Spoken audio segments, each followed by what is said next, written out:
5 মিনিটেরও কম সময়ে অনলাইন বিজনেসের খুবই ইম্পর্টেন্ট দুইটি মেট্রিক্স নিয়ে এই ভিডিওতে কথা বলবো এবং এই দুইটা মেট্রিক্স আসলে প্রপারলি না বুঝার কারণে এবং এই দুইটা মেট্রিক্সের প্রপার ডিফারেন্সটা আসলে না বুঝার কারণে আমরা অনলাইন বিজনেসটা স্কেল করতে পারি না।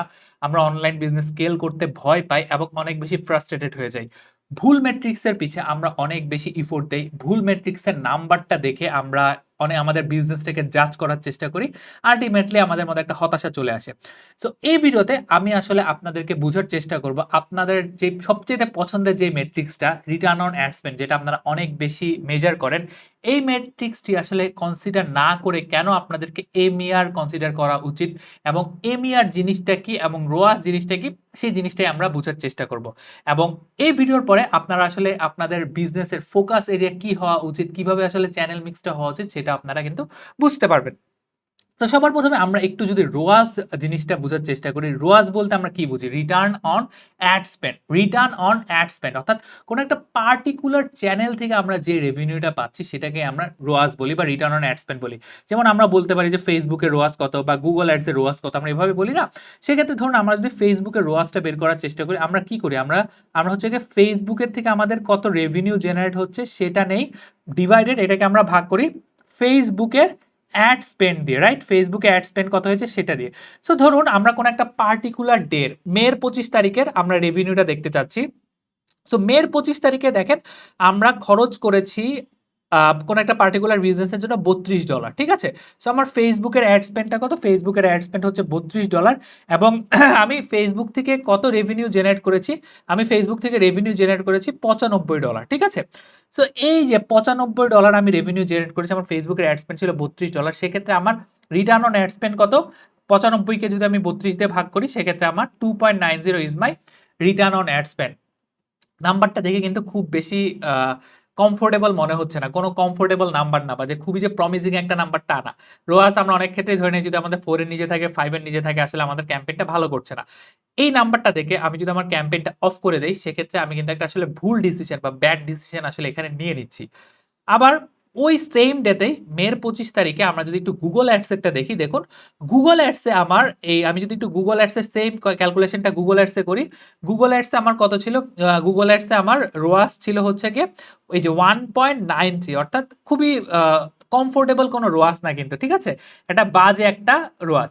সো 1.93 আমার খরচ কত ছিল? আমার গুগল অ্যাডসে খরচ আমি ওই দিন করেছি, আমার ওই দিন গুগল অ্যাডসে খরচ ছিল, এই যে এখানে আছে, আমরা $20 খরচ করেছি। এই যে $20 ইজ আওয়ার কস্টিং। সো আমার টোটাল এই দিনের খরচ কত? $20 প্লাস $32, $32 আমার টোটাল খরচ। আমার তার মানে আমার টোটাল খরচ কত হচ্ছে? 3 4 5, রাইট? $52 ওয়াজ মাই টোটাল স্পেন্ডিং। এখন এই যে জিনিসটা যে দেখেন, আমার এই চ্যানেল লেভেলে 2.90 খুবই বাজে দেখাচ্ছে, এই দিকেও আমার 1.93 খুবই বাজে দেখাচ্ছে, বাট আমার টোটাল স্পেন্ড $52।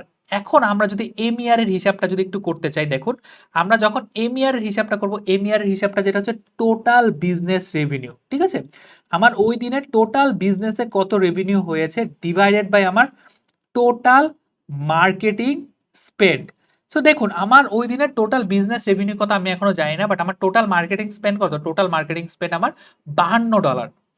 এখন ওই দিনের টোটাল বিজনেস রেভিনিউটা আমরা যদি একটু বের করার চেষ্টা করি, আমরা ওয়ার্ডপ্রেসে যদি চলে আসি, আমরা দেখতে পাচ্ছি যে আমাদের মের 26 তারিখে আমার টোটাল রেভিনিউ হচ্ছে 46,000।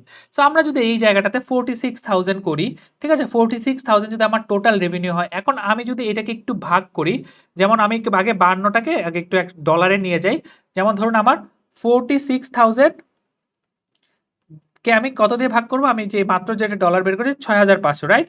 আমি যদি 6,500 দিয়ে ভাগ করি সেক্ষেত্রে আমার কত আসতেছে? আমি হচ্ছে গিয়ে 46,000 ডিভাইডেড বাই 6,500 আমার আসতেছে কিন্তু 7.07।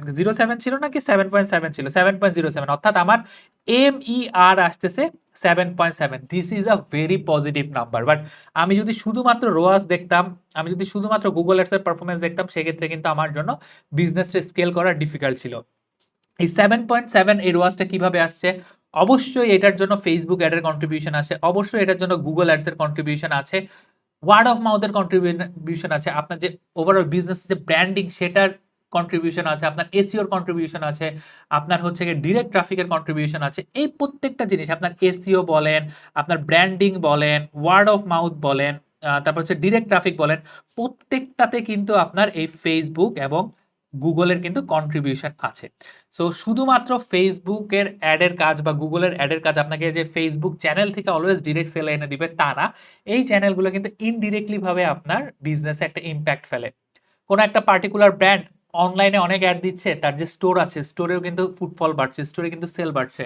কোন একটা ব্র্যান্ড অনলাইনে সেল করছে, সেলের পাশাপাশি অনেক অ্যাড দিচ্ছে, তার যে থার্ড পার্টি যে পার্টনার আছে, তার যে হচ্ছে গিয়ে আপনার B2B যে সেল বা তার যে ভেন্ডারের যে সেল বা ফার্মাসিতে যে সেলগুলো হয়, সেই সেলটা কিন্তু আসলে বাড়ছে। সো অনলাইন বিজনেসের ইমপ্যাক্ট শুধুমাত্র যে আপনার চ্যানেল রেভিনিউতেই থাকে তা না, এটা ওভারঅল বিজনেসে আসলে ইমপ্যাক্টটা পড়ে।